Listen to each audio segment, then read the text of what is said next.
최초의 인류였던 아담과 하와에게서 시작되었던 것이 무엇입니까? 하나님처럼 되려고 하는 마음이었습니다. 하나님처럼 되고 싶어서 아담과 하와가 선악을 알게 하는 나무의 실과를 따먹게 되어지죠. 즉, 누구처럼 되어진다. 누구의 자리에 있고 싶다. 이 마음이 우리 인생들 안에는 다 있다라는 겁니다. 그 마음이 하나님을 넘어서고 싶은 마음을 가지게 하는 것이고, 하나님보다 더 높은 자리에 올라가려고 하는 교만의 마음으로 바뀌게 되어졌던 겁니다. 그리고 불순종의 마음까지 변해지는 겁니다. 성경은 이렇게 교만해지고 불순종하게 되어지는 그 마음을 일컬어서 죄다 이렇게 말씀하고 있습니다. 그러니 죄의 속박 아래 있는 모든 인류는 누구든지 누구처럼 되고 싶은 욕망, 누구의 자리에 있고 싶은 욕망, 이런 욕망을 가진다라는 겁니다. 그래서 자리, 위치에 따라서 우리가 서열을 정합니다. 또 때로는 그 자리라고 하는 것이, 위치라고 하는 것이 그 상대방을 존대해주는 의미로 사용되기도 합니다. 그것으로 사람을 판단하고, 근데 또 때로는 편을 가르기도 하고, 어떤 때는 존귀하게, 어떤 때는 하찮게 대하기도 한다라는 거죠.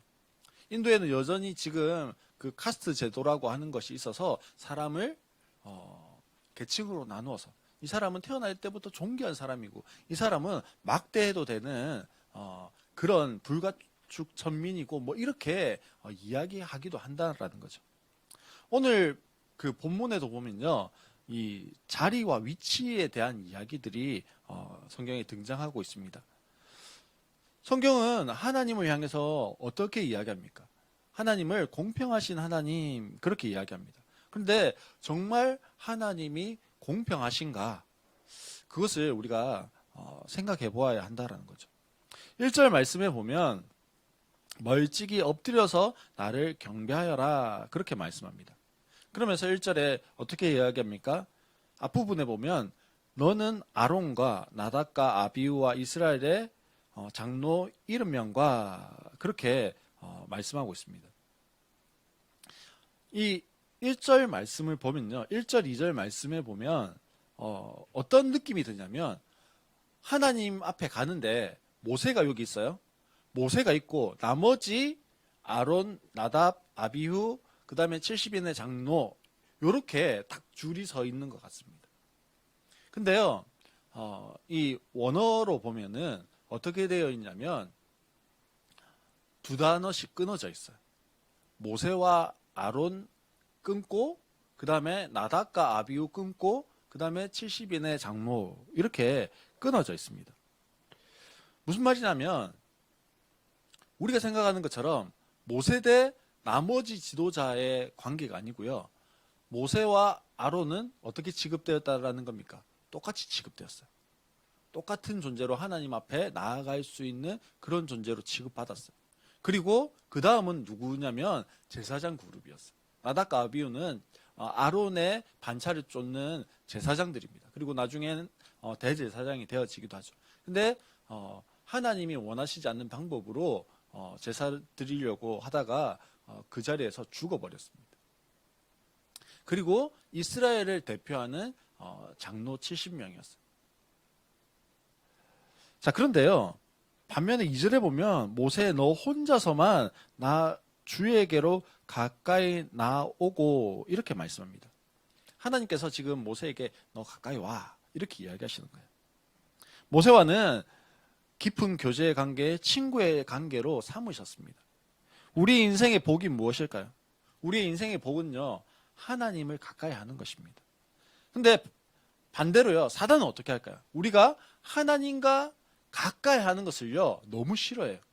어떻게 하기를 원할까요? 점점 하나님과 멀어지기를 소망합니다. 그리고 어떻게 하면 하나님과 멀어질 수 있을까? 하나님께 가까이 가는 것을 필사적으로 막고 점점 멀어지도록 하려고 하는 것이 사단의 목적입니다. 그래서 하나님과 깊은 교제를 막고 하나님과 친밀한 예배를 막고 하나님과의 말씀의 시간을 자꾸만 뭐 하려고 하는 걸까요? 막으려고 하는 거죠. 그러나 성경은 뭐라고 이야기합니까? 시편 73편 28절에 보면 하나님께 가까이함이 내게 복이라 그렇게 말씀합니다. 누구에게 가까이 하는 것이 복이라고요? 하나님께 가까이 하는 것. 하나님 자꾸만 하나님 편으로 더 가까이 가려고 하는 것이 복이래요. 지금 코로나 시대고요. 오늘도 보니까 부산에 뭐 13,000 몇백 명씩 나와요. 전국적으로 16만 몇천 명씩 나와요. 그래서 교회 가는 것이 부담스러울 수 있습니다. 못 가요. 그 다음 주에도 뭐 여러 사정 때문에 못 가요. 그렇게 못 간 분들이요. 지금 코로나가 얼마 정도 됐습니까? 2년이 넘었잖아요. 거의 3년째가 이제 다 되어 가고 있어요. 횟수로 3년째고요. 개월수로 2년 몇 개월째. 그동안에 교회를 못 갔어요. 어떻게 됐을까요? 물론 신앙을 지키는 분도 있는데요. 주를 가까이 안 하다 보니까요. 하나님께 가까이 그래도 가려고 안 하다 보니까 안 가도 자신의 삶에 아무런 이상이 없는 것처럼 무감각해져 버리기 시작하는 거예요. 사랑하는 성도 여러분, 오늘 시편 기자는요 어떻게 이야기하냐면 하나님께 가까이함이 내게 복이라. 내가 주 여호와를 나의 피난처로 삼아 주의 모든 행사를 전파하리다. 그렇게 고백하고 있습니다. 우리가 하나님께 가까이 하는 것이 복입니다. 어떤 복일까요? 우리의 영혼이 누리는 복입니다. 우리의 육체가 누리는 복이에요. 우리의 가정이 누리는 복입니다. 우리의 사업터가 누리는 복이고요. 우리의 직장이 누리는 복입니다. 무엇을 가까이 하는 것이요? 주를 가까이 하는 것이, 하나님을 가까이 하는 것이 우리의 복입니다. 오늘 본문에서 하나님께서 모세만 가까이 오라고 말씀하셔서 모세에게 율법을 주십니다. 십계명이죠. 그리고 또 법규들을 주셨다라고 오늘 성경에서 말씀합니다. 모세에게 주신 이 율법과 법규는 뭘까요? 즉 복음의 소식, 구원의 신비, 진리의 말씀을 이야기했겠죠. 지금 모세는 그것을 가진 자가 되었다라는 겁니다. 지금 모세의 사명은요, 그것을 전하는 것입니다.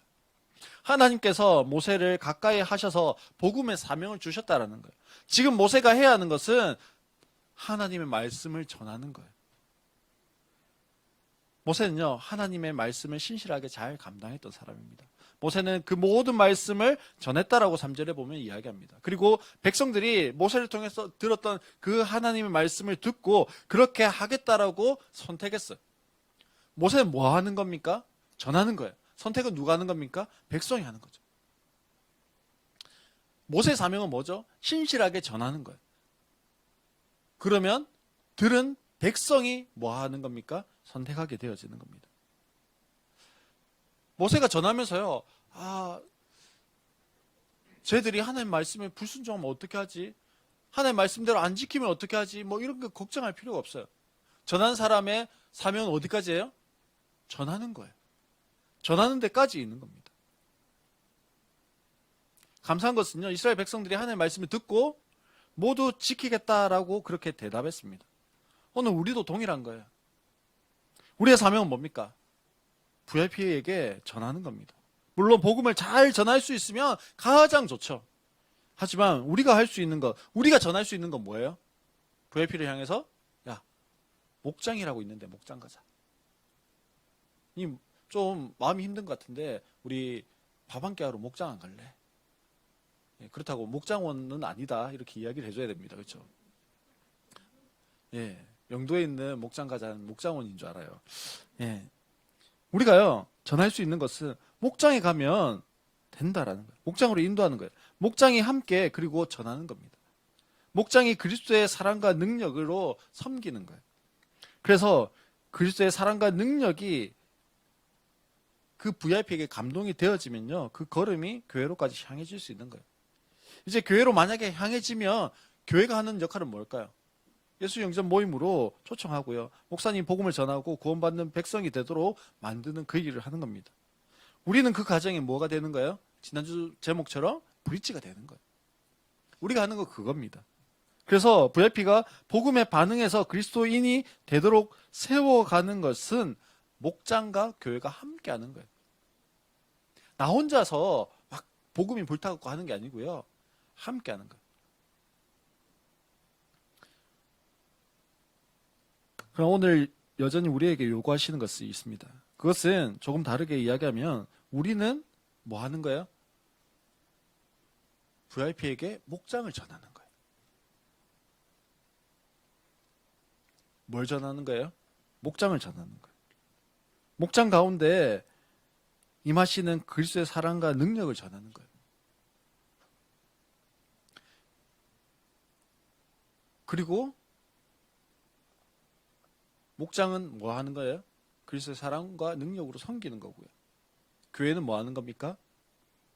온 VIP에게 복음을 더 정확하게, 더 선명하게 전하는 겁니다.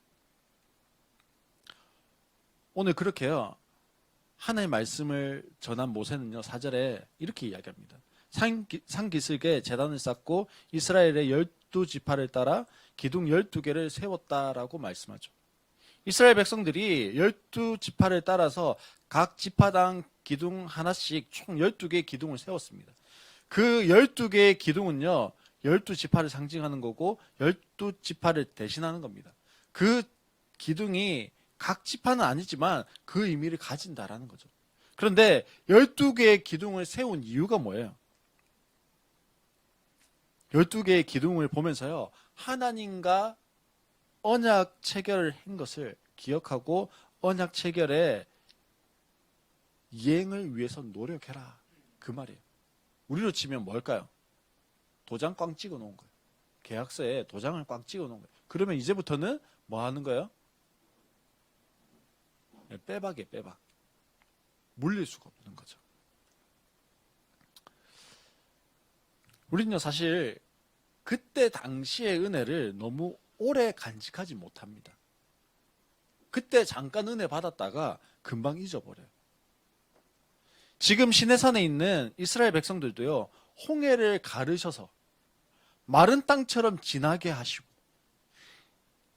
이집트의 병고와 마병을 일시에 쓸어버린 놀라운 하나님을 경험했습니다. 그래서 뭐합니까? 북치고 소고치면서 찬양합니다. 하지만 몇 날이 못 되어서 목이 마르다고 물 마시고 싶다고 모세를 원망하고 하나님 원망합니다.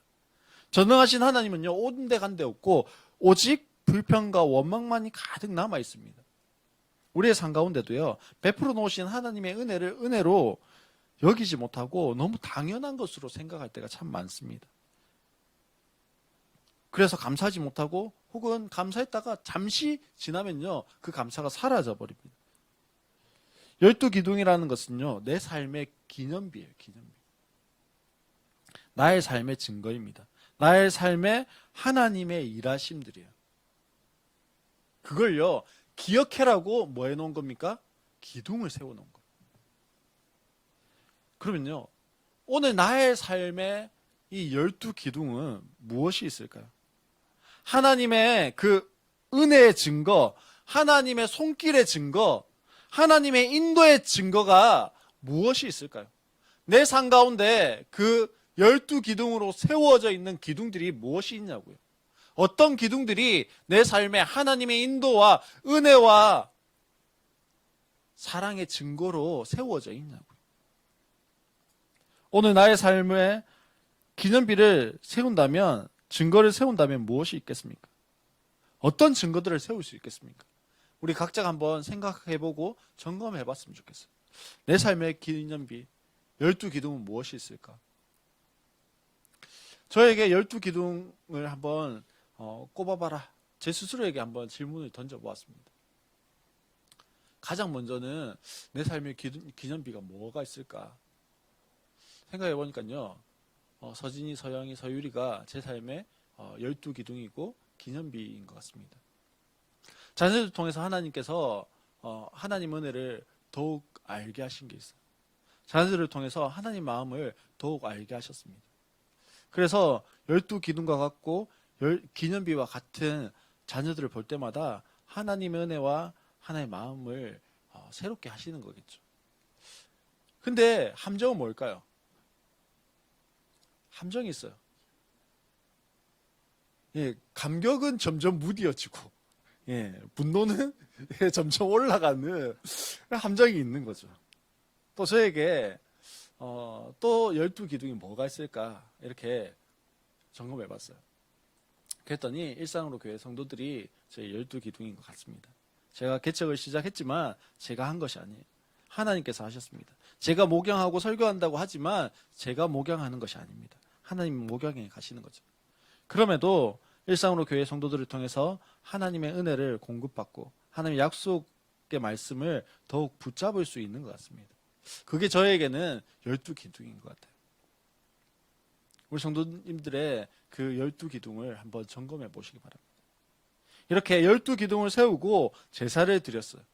5절 말씀해 보면 숫송아지를 잡아 주님께 번제를 올리게 하고 화목제물을 드리게 하였다. 이렇게 말씀합니다. 지금 5절에 보면요, 두 가지 종류의 제사가 나와요. 첫 번째는 번제라고 하는 것이고 두 번째는 화목제물을 드리는 화목제사라고 하는 이 두 가지 제사가 나옵니다. 첫 번째 번제라고 하는 것을 먼저 생각해 보면요, 번제는 모든 제사를 드릴 때 다 제일 먼저 해야 하는 제사가 번제예요. 그러니 번제는 모든 제사에 항상 들어가는 제사예요. 이 번제라고 하는 것은요, 제물을 제단 위에 올려놓고 완전히 태워서 드리는 제사가 번제예요. 이 번제에서 안 태우는 거는요, 딱 하나 있어요. 뭘 안 태울까요? 예, 뼈 발라내기도 한데요, 가죽이에요, 가죽. 가죽을 이렇게 발라내고 난 다음에 나머지는요, 예, 뼈를 각을 떠라고 돼 있긴 해요. 근데 이제 비둘기 같은 거나 뭐 이런 것들은 예, 사실은 가죽도 없어요. 그냥 반 쪼개가지고 다 태워서 드리는 제사예요. 자, 그런데요, 이 번제라고 하는 것은 다 태워서 드리는 것이기 때문에 그 의미가요, 온전함이에요. 온전히 드립니다. 완전하게 드립니다. 그런 의미예요. 근데 사실 한번 생각해 보세요. 내가 하나님께 나 완전히 드릴게요. 나 온전하게 드릴게요. 어떻게 하면 온전하게 드릴 수 있을까요? 어떻게 하면 완전하게 드릴 수 있을까요? 사실 그게 불가능해요. 우리 편에서 하는 게 아니라는 거죠. 번제가 완전함과 온전함이 되기 위해서는요, 필요한 것이 그리스도예요. 이 번제가 사실 의미하는 것은요, 우리 편에서의 희생과 헌신을 다짐하는 것이기도 하지만 바로 그리스도의 완전하시고 온전하신 그 희생과 섬김, 그것입니다. 두 번째 제사는요, 화목제사예요. 화목제사는 말 그대로 화목하게 하는 제사. 다르게 이야기하면 화목의 교제가 있는 제사. 그렇게 이야기할 수 있습니다. 번제를 통해서 완전함과 온전함이 선언을 받고 나면요, 이제 우리는 어떻게 할 수 있게 되어졌냐면 하나님께 나아갈 수 있게 되어졌습니다. 하나님께 나아갈 담력을 얻었다라고 히브리서 말씀해 보면 그렇게 말씀합니다. 이렇게 하나님께 나아갈 수 있는 사람이 이제 하나님과 우리 사이에 단순하게 심판과 저주를 받고 안 받고 그런 존재가 아니에요. 하나님은 심판하시는 존재고 우리는 심판을 받는데 이거를 면할 수 있느냐 면치 못하느냐, 그런 정도의 관계로 우리를 부르신 것이 아니라 화목제사라고 하는 것은요, 이제 너 나와 함께 교제하지 않을래, 내 상에서 먹고 마시지 않을래, 그 이야기를 하고 있는 거예요. 우리가 목장 가운데서 식탁의 교제를 가지잖아요. 그래서 그 식탁의 교제를 통해서 하늘 가족이라고 이야기하잖아요. 근데 성경 가운데서, 제사 가운데서 유일하게 먹는 제사가 이 화목제사예요. 화목제사는요, 화목제물로 가지고 온 제물을 다 태워서 드리는 것이 아니고요, 다 안 태워요. 그리고 그 제물에 남은 것을 가지고 무엇 하냐면요, 제사장과 이웃과 함께 그 제물을 나누어 먹습니다. 이 화목제사는요, 하나님과 교제할 수 있는 자녀의 관계, 친구의 관계로 우리를 삼아주시고 함께 먹고 마시자라고 하는 거예요. 그래서 하나님과 교제할 뿐 아니라 이웃과 나눠 먹는다고 했잖아요. 이 화목제사를 통해서요, 수직으로는 하나님과 교제하고 수평적으로는 누구와 교제하고요? 이웃과 교제하는 제사가 바로 이 화목제사예요. 그러면요, 온전하게 되어진 사람, 그리스도 안에 있는 그 사람은 결코 뭐가 없는 거예요? 정죄함이 없어서 하나님의 자녀로 하나님과 더불어 먹고 마시고, 그래서 뭐 할 수 있는 겁니까? 하나님께 가까이 갈 수 있는 거예요. 예배의 자리는요, 하나님을 만나는 임재의 자리이지만 동시에 예배의 자리는요, 성도들이 하늘 가족임을 인식하고 누리는 시간입니다. 교제하는 시간이에요. 제사를 드릴 때 함께하는 것이 또 피를 뿌리는 것이에요. 6절 말씀을 보면요, 모세는 그 피의 절반은 그릇에 담아놓고 나머지 절반은 제단에 뿌렸다, 이렇게 되어 있습니다. 지금 언약 체결의 힘은 어디에 있냐면요, 피에 있는 거예요. 고대 근동에서 계약을 할 때, 언약 체결을 할 때 무엇으로 했냐면 피로 했어요. 피로. 왜요? 피는 생명이기 때문에 그렇습니다. 근데 이 피의 기원이라고 하는 것이 어디에서부터 시작되어졌을까요? 에덴 동산에서부터 시작되어졌어요. 하나님께서 아담과 하와가 죄를 범했어요. 범죄한 아담과 하와에게, 야, 너희들 이제는 더 이상 에덴 동산에서 못 살아, 나가, 이랬어요. 근데 그 앞에 보면 하나님께 아담과 하와가 못 나갔어요. 왜 못 나가죠? 아담아 아담아 부르니까 아담이 뭐라고 하면서 못 나갔습니까? 제가 벗었으므로 부끄러워서 못 나갑니다, 이랬어요. 그랬더니 하나님이 지금 너 나가, 이러면서, 옛날에 저희 어머니는 내보낼 때 팬티만 입혀서 내보냈는데, 지금 하나님은 벌거 벗었는데 뭐해서 내보내시는 거예요? 입혀서 내보시는 거예요. 동물의 가죽옷을 입혀서 그 부끄러움을 가리겠다, 그렇게 성경에 보면 기록하고 있습니다. 그러면요, 동물의 가죽으로 만든 옷을 입혔다는 말은 첫 번째 뭐가 필요합니까? 가죽이 필요하죠. 가죽을 얻으려면 뭐 해야 됩니까? 동물이 필요한 거예요.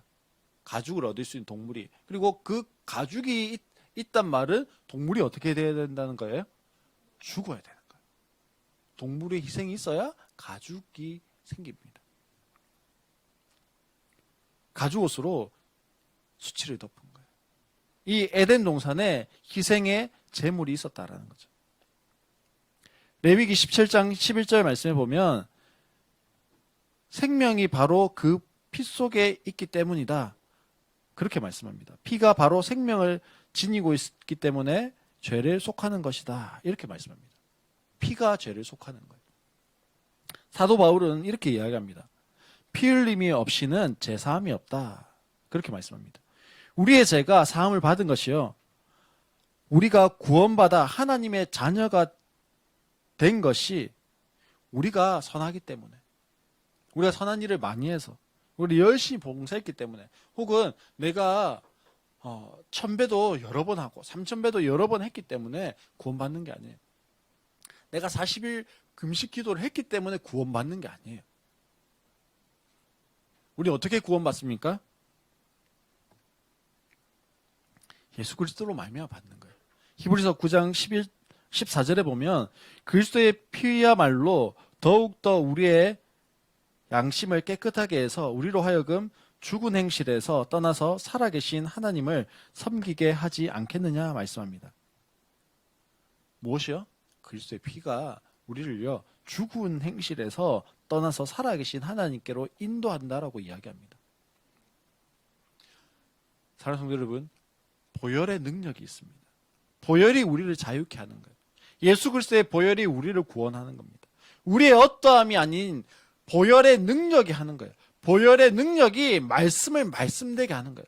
보혈의 능력이 우리의 삶을 주님께로 인도해 가는 겁니다.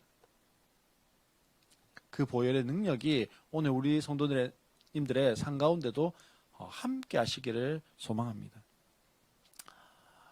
사실 오늘 설교 말씀 제목이 뭡니까? 웨딩 마치. 웨딩 마치인데 지금까지 내용은 웨딩 마치하고 무슨 상관이 있을까, 이런 생각을 할 수 있습니다.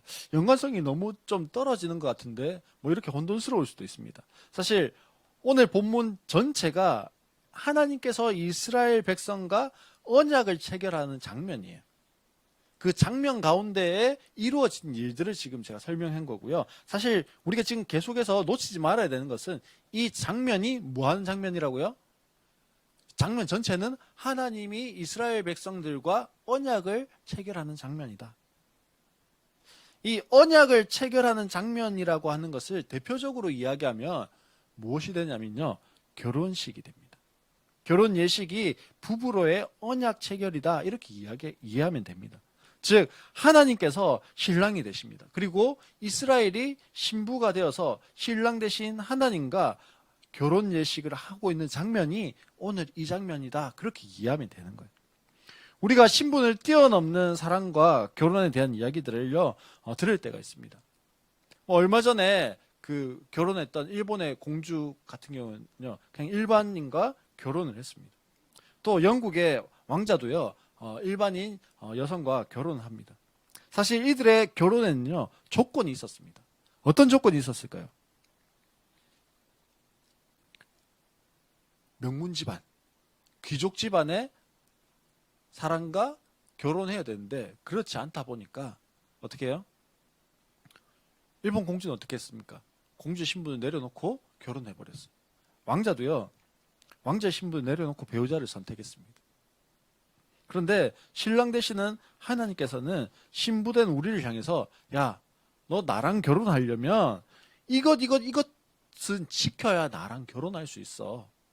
그렇게 말씀하시면서 야, 너 이 조건이 되었기 때문에 내가 너랑 결혼한다. 즉 언약을 맺는다. 그렇게 말씀하시지 않았다라는 거예요. 오늘 우리가 읽었던 그 본문 가운데서도요. 지금 잘 보시면요. 하나님께서 우리를 당신의 언약의 피로 말미암아 거룩한 신부로 맞아 주셨어요. 그런데 하나님께서 십계명 쭉 이야기하시고 말씀하시고 그러면서 너희들이 이것 지켜야 내 신부가 될 수 있어. 그렇게 말씀하신 게 아니라는 거예요. 먼저는요. 당신의 언약의 피로 당신의 거룩한 신부가 되었음을 선언해버리세요. 십계명 지켰기 때문에 내 신부가 아니라 그 법규들을 지켰기 때문에 내 신부가 아니라 내가 너를 그냥 뭐로 삼는다고요? 거룩한 신부로 그냥 내가 그런 존재로 너를 받겠다라고 말씀하신다라는 거예요. 그리고 나서요. 7절에 보면 언약의 책을 들고 백성에게 낭독하니 그렇게 말씀합니다. 바뀌었어요. 순서가. 뭐가 먼저예요? 신부 삼으신 거. 즉 결혼부터 덜컥 했어요. 그리고는 어떻게 해요? 나의 신부가 된 사람의 삶이 이런 삶을 살아가는 것이면 더 좋겠다라고 말씀하시는 것이 지금 언약의 낭독인 거예요. 우리는 어떻게 생각합니까?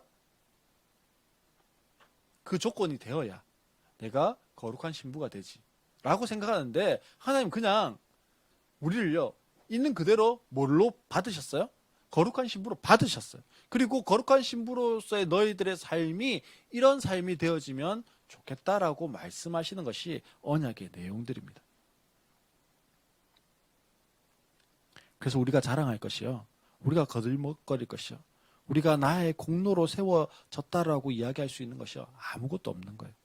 우리가 할 수 있는 것은 거룩한 신부로 맞아주신 신랑 되신 하나님을 기쁘게 하는 삶을 살아가려고 노력하는 겁니다. 10절 말씀에 보면 거기에서 그들이 이스라엘 하나님을 보니 그 발 아래는 총옥을 깔아놓은 것 같으며 그 맑기가 하늘과 꽃 같았다 말씀합니다. 그러면서 지금 이 장면이 뭡니까? 하나님께서 실제로 이스라엘 가운데 나타나셨다는 거예요. 신랑 대신 그 하나님께서 신부된 이스라엘을 맞이하기 위해서 지금 직접 뭐 하셨다고요? 임재하신 거예요. 직접 현현하신 겁니다. 모습을 드러낸 거예요. 하지만 하나님 본 사람 아무도 없습니다. 계시록에 보면 그 그룹들이요 날개를 퍼덕퍼덕거립니다. 그룹은 두 날개는 퍼덕거리고 두 날개는 얼굴을 가리고요. 두 날개는 뭐합니까? 발을 가리고 퍼덕퍼덕거리고 있어요. 날개가 몇 개예요? 그러니까 6개죠. 퍼덕퍼덕거리면서 뭐라고 이야기합니까? 이사야 말씀을 봐도 그렇고 거룩하다, 거룩하다, 거룩하다. 그렇게 이야기해요. 하나님의 그 빛만 봐도 그렇게 그 그룹들도 천사들도요. 그렇게밖에 반응할 수 없어요. 근데 그 하나님이 직접 지금 시내산 가운데에 임재하셨어요. 내려오셨어요. 보면 죽는다고 했죠. 그래서 하나님이 무엇만 보여주세요?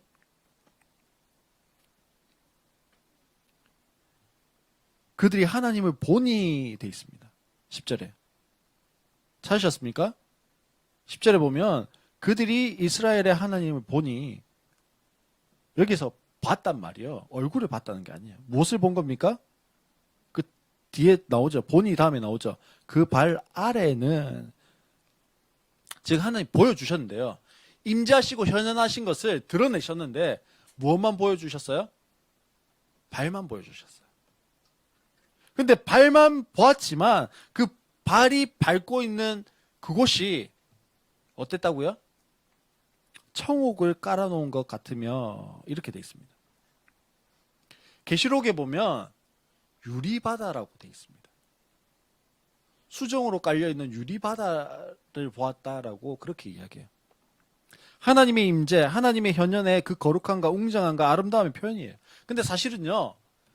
유리바다도 아니고요. 수정도 아니고요. 청옥을 깔아놓은 것도 아니에요. 근데 표현하다 보니까 가장 화려하고 아름답고 찬란하고 그런 것들을 생각해서 그냥 이야기하다 보니까 청옥 깔아놓은 것 같고 수정을 깔아놓은 그런 유리바다 같고 천국이 무엇과 같아요? 황금길로 깔려있는 것 같은 그런 곳이 되었다라는 거예요.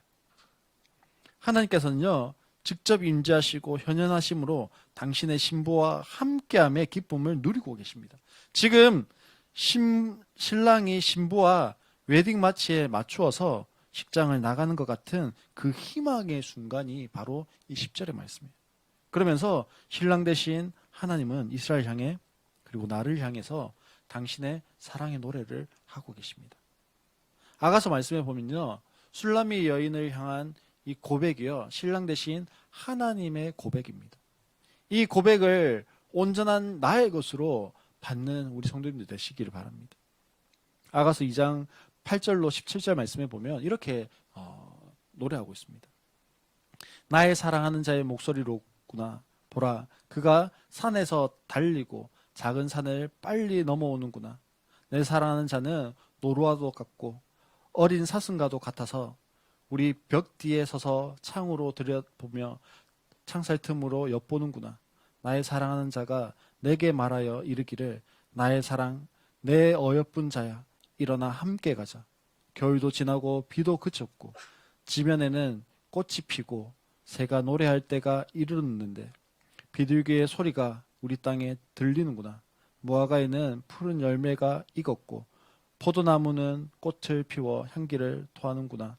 나의 사랑, 나의 어여쁜 자야. 일어나 함께 가자. 바위 틈 낭떠러지 은밀한 곳에 있는 나의 비둘기야. 내가 내 얼굴을 보게 하라. 내 소리를 듣게 하라. 내 소리는 부드럽고 내 얼굴은 아름답구나.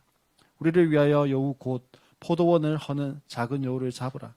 우리의 포도원에 꽃이 피었음이라. 내 사랑하는 자는 내게 속하였고 나는 그에게 속하였다. 그가 백합화 가운데서 양떼를 먹이는구나.